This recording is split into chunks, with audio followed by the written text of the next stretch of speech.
നമസ്കാരം. തിരുവിതാംകൂർ ഭരണകാലത്ത് മിഷൻ മേഡിൽ നിർമ്മിച്ച 4 കാശിന്റെ 3 വ്യത്യസ്ത നാണയങ്ങളെ പരിചയപ്പെടാം. ആദ്യമായി ഉണ്ടായിരുന്നത് RVയുടെ ക്യാഷ് 4 എന്ന നാണയമാണ്. ക്യാഷ് 4 എന്നായിരുന്നു ആദ്യം 4 കാശിന് ടൈപ്പ് ചെയ്തിരുന്നതും പറഞ്ഞുകൊണ്ടിരുന്നതും. അത് ശ്രീമൂലം തിരുനാൾ രാമവർമ്മയുടെ കാലഘട്ടത്തിലാണ് ആ ഒരു നാണയം ഉപയോഗിച്ചിരുന്നത്. അതിൽ RV എന്നത് അദ്ദേഹത്തിന്റെ ഷോർട്ട് ഫോമാണ്. അതാണ് നാണയത്തിൽ സ്റ്റാമ്പ് ചെയ്തിരിക്കുന്നത്.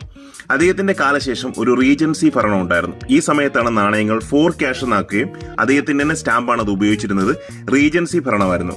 റാണി സേതു ലക്ഷ്മിബായിയുടെ കാലഘട്ടത്തിലാണ് അത് ഉപയോഗിച്ചിരുന്നത്. അതിനുശേഷമാണ് നമ്മൾക്കെല്ലാം സുപരിചിതമായ നമ്മളുടെ എല്ലാവരുടെയും കൈവശം എപ്പോഴും കിട്ടാൻ സാധ്യതയുള്ള 4 ക്യാഷ് എന്ന നാണയം. 4 ക്യാഷ് എന്ന നാണയത്തിൽ BRV ആണ് സ്റ്റാമ്പിംഗ്. BRV സ്റ്റാമ്പിങ്ങിന്റെ കാരണം ബാലരാമവർമ്മ മഹാരാജാവിന്റെ കാലത്ത് ഉപയോഗിച്ചിരുന്ന നാണയമായതുകൊണ്ടാണ് അതിൽ BRV എന്ന് വന്നത്. ഇത് റിപ്പബ്ലിക് ആയ ശേഷവും കുറച്ചുനാൾ ഈ തിരുവിതാംകൂറിന്റെ ഭാഗങ്ങളിൽ ഉപയോഗിച്ചിരുന്നു. വീഡിയോ കണ്ട എല്ലാവർക്കും ഒരുപാട് നന്ദി. Keep watching. Thank you very much.